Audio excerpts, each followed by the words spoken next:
Okay, we got it out. Look how dirty the windshield is. The car's the same way. That's a lot of months of dust. So this thing's gonna need a rinse it off, but today's not it. It's the best feeling, not in this car, but when you own a car with power, especially at night, when someone cuts you off. And they do it all the time. They cut in front of you, they pull out in front of you. And you give just a little distance and you whack it. And you make the front end like dangle and everything's shaking. So the headlights are shaking in their rearview mirror as you're coming at them with the thing screaming, then you just back off. And usually that sets them straight. So, can't do that with this car. I can tell you how many times I've done it with the wagon. She's out. I'm on the main road. Let's give it a wipe.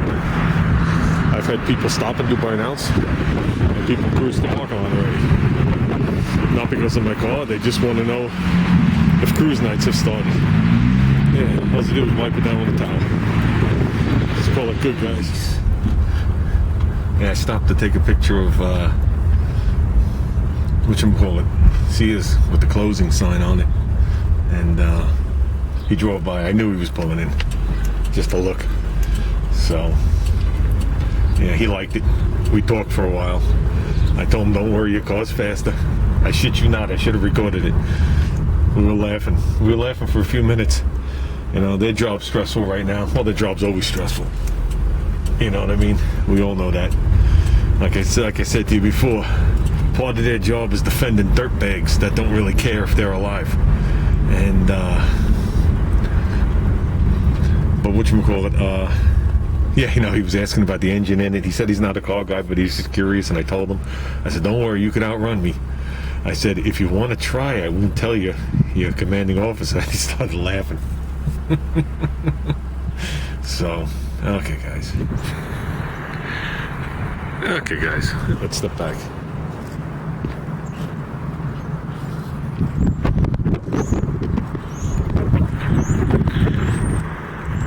Okay, I don't know if we have wind. You can see it Sears, I think. Okay, store closing, sale, everything must go. I just snapped a couple of pictures. That's what I did on the other side of the store. But I did a little different lighting here. Yeah, it's a shame. It's sad. Macy's, gone. They're closing everywhere. You know what I mean? It sucks. It sucks. That's, you know, it's when your childhood starts to disappear. We all had childhood stores. For me, it was Newberry's, Grant's, Woolworths, Gertz. Yeah, there was just so many. Two Guys, Toys R Us, which is still around, I guess, kinda. Play World, Arthur Treach's Fish and Chips, Roy Rogers. What was some of the other stores? I was thinking of a store and I just forgot it. Yeah, I can't think of it right now. But, yeah, that sucks. That sucks.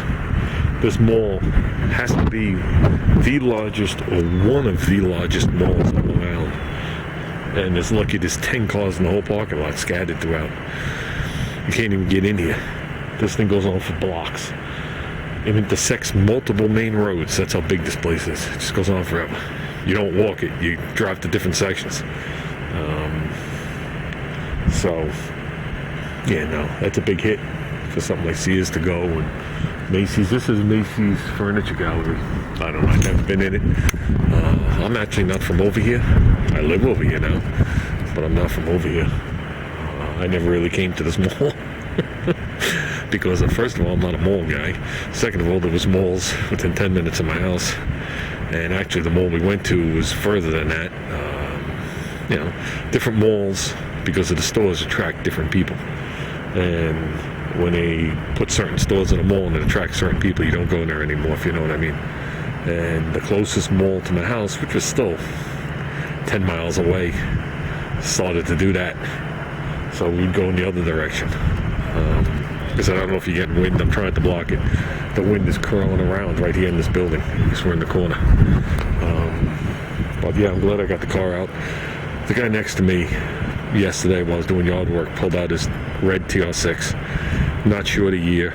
I guess 70, early 70s. It does not have the rubber bumpers. Beautiful car. It looks like he taught his son or nephew or grandkid, I don't know who it was, how to drive a stick. That was cool. He mastered it. Coming down the driveway in reverse, he bucked it. He bucked it coming out of first, and by the time he came back, close to an hour later, he pulled up the driveway with no problem. I don't know if there's any clutch left, but beautiful car. I haven't videotaped it because I haven't met them yet. I've met all my other neighbors, but I haven't met them. I met a bunch of my neighbors today, actually. They started coming up to me one at a time, but keeping the distance. You know, we were still across the street from each other, and they're cutting apart our driveways. They're putting in new curb cuts and, you know, the base of your driveway, the apron. So, as we're trying to talk, they're cutting the next driveway. So, and there's always got to be one guy that comes to see what's going on. If you think something magical's happened here. I just passed a bunch of people that are clearly out of work and looking for work.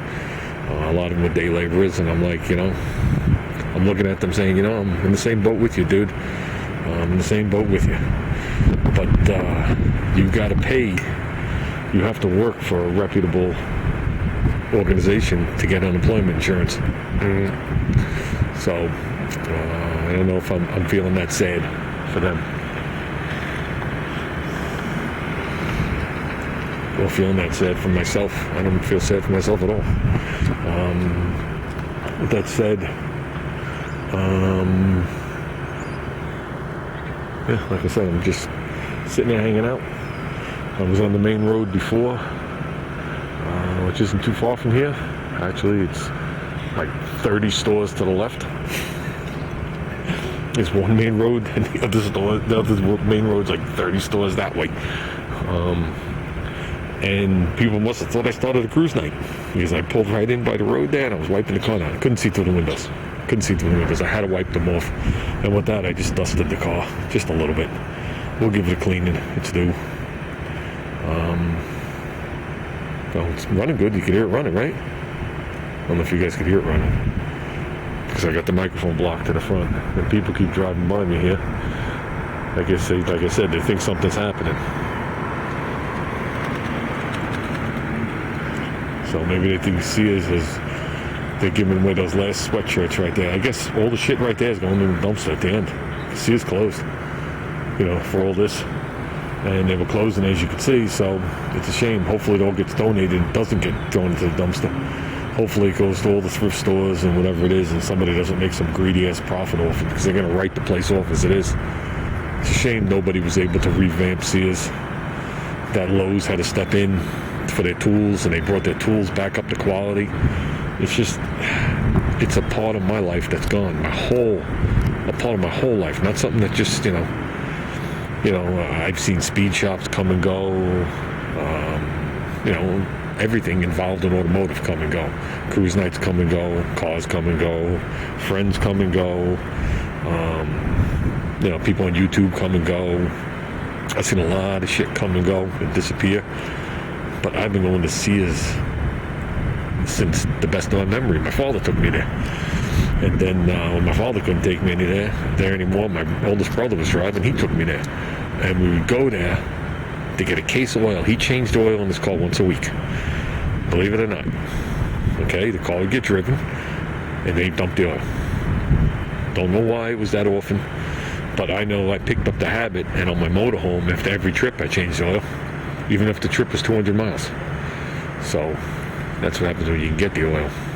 Nowadays, decent oil is like $7, $8, $9 a quart. You know what I mean? The motorhome took 8 quarts plus the filter. Same with my wagon takes 8 quarts. Junior's car takes 8 quarts plus the filter. It gets expensive fast. This one's got an oil sticker on there. It says the oil change was due 2005. Which sounds about right, and the sticker's from my last job. I don't know if I've put more than 500 miles on it.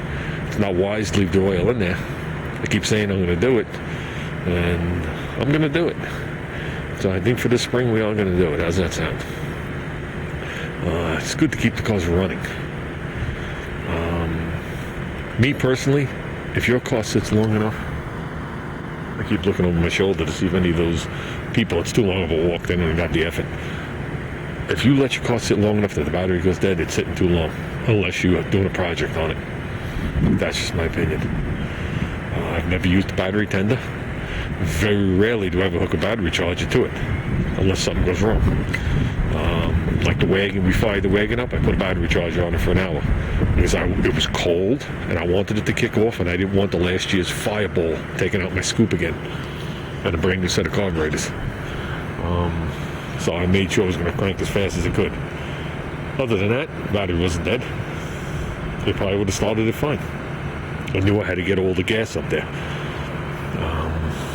which we wound up priming the carburetors anyway. So this is my single car version of a cruise night. We call them cruise nights here. Some people in the country call them cruise-ins.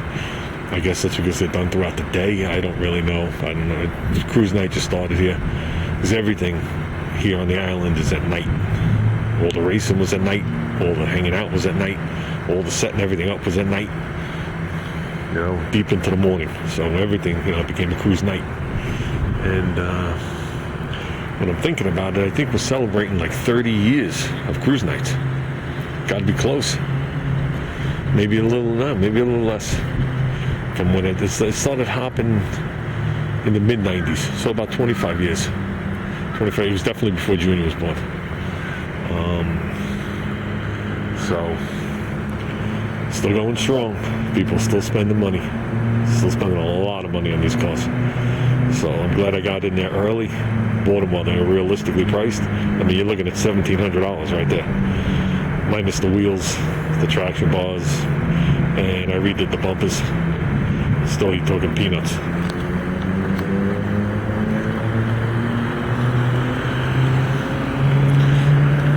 I don't know what he's protecting. Maybe looters. I really don't know. But, yeah. We're actually due for front tires. I noticed some cracking in them before we moved it here last year. Believe it or not, there's still no cracking in the rears. But we've just hit 20 years on those tires. It's time. We were talking about that at the end of the year. It's time for tires. I actually picked out 4 tires for it. And then all the stuff started getting wacky with the coronavirus, and we didn't know what we were doing at work. Then I went from 5 good days to 5 bad days to 4 decent days to I'm standing here talking to you. Yeah, now's not the time to spend money on 4 tires unless it's my daily driver. So, and we do got the Galant as a daily driver also, which I'd like to use more often, but it gets half the fuel miles of the Hyundai. So, okay. I guess this is just to see how many people are going to cruise by me. I think I'm going to go sit down there at the curb and just relax. This is the worst cruise night I've ever been to. There's nobody here but me. No, we already talked about that. You know why there's nobody here. So, wouldn't be the first cruise night I went to that I was the only one there because it got canceled. Then the police came. I've been listening to the same 8-track for 20 years. It never comes out of the radio.